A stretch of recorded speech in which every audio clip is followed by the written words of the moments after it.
writing a book about entrepreneurship, it came out of a class that I taught at Stanford in 2012, and one of the challenges in teaching about entrepreneurship or writing about it is I think people tend to sort of write books, business books that make one of two kinds of mistakes. There's one where it's sort of, you tell all these war stories, and it's be like, this is what I did at PayPal in '99, this is how we combined email and money, and this is how this all worked. And that's not terribly relevant to people who are interested in starting new businesses or learning from that. And then I think the other end of the spectrum, you have these business books which I think are sort of pseudo-scientific, and it's like this formula, and you do follow these 5 steps and you'll have a successful company. And I think that approach also does not work for a similar reason, which is that I think every moment in the history of business and the history of technology happens only once. The next Bill Gates will not be starting an operating system company, the next Larry Page won't start a search engine, the next Mark Zuckerberg would not be starting a social network. If you are copying these people, you're not learning from them. And so the theme of my book is that what's actually important is the things that make these companies singular and different. And this chapter is entitled, this opening line from Anna Karenina, which says, all happy families are alike, all unhappy families are unhappy in their own special way. And I think the opposite is true of business. All happy companies are different, all unhappy companies are alike, and that they've failed to escape the sameness that is competition. And this was the title of one of the chapters is "All Happy Companies Are Different." It got when the Wall Street Journal excerpted it and published it, they retitled that to "Competition is for Losers," which is a somewhat punchier way of putting that idea.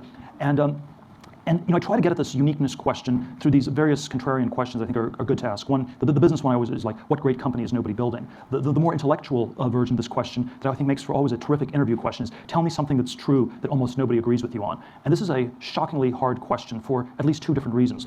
First reason is that we've been taught that truth is conventional. The truth is just simply what people agree on. And so it automatically sounds like you have to be really brilliant, and it's really hard to discover some new truth that is hitherto unsuspected. But it's also very difficult because of just the social context in which these questions get asked. So if you're answering it and the interviewer says, yes, I believe that all along, then that's by definition a bad answer. And a good answer is one the person asking it does not agree with or does not want to hear. And it requires a certain amount of courage. And we live in a world in which I think courage is an even shorter supply than genius. So what I want to try to do in my brief comments tonight is I'm just going to give a few answers. My book is just a whole series of answers to that question, the things I believe to be true that most people don't agree with me on. But I'll give three quick answers to it tonight in my comments, and we'll go to the questions. So first one, and this sort of flows out of this idea that you want all happy companies to be different and unique.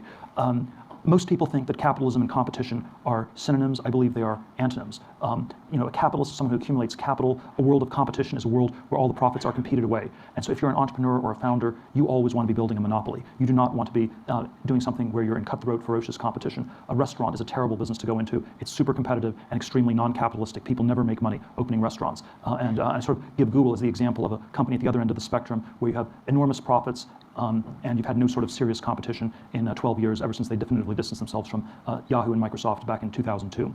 And I think one of the things that these breakthrough 0 to 1 companies have is that they do things where when you do something new, you are in this sort of happy place where you're not sort of directly competing with too many people, and then you have a product that you are offering the world that does not yet exist. And that's what makes these franchises so extremely valuable. I think this question of competition and monopoly, there's sort of many different reasons. It's sort of, I think, very underappreciated. There's always this nuance where the people who have monopolies generally don't talk about it, and the people who are in perfect competition pretend that they have something special. So if you're running Google, your talking points are, we're not a search company, but we're a technology company, and we're competing ferociously with Apple on the phone and with Facebook on social and Microsoft on Office, and we're building cars and we're competing with the car companies, and there's just like competition everywhere, and we're not the monopoly the government is looking for.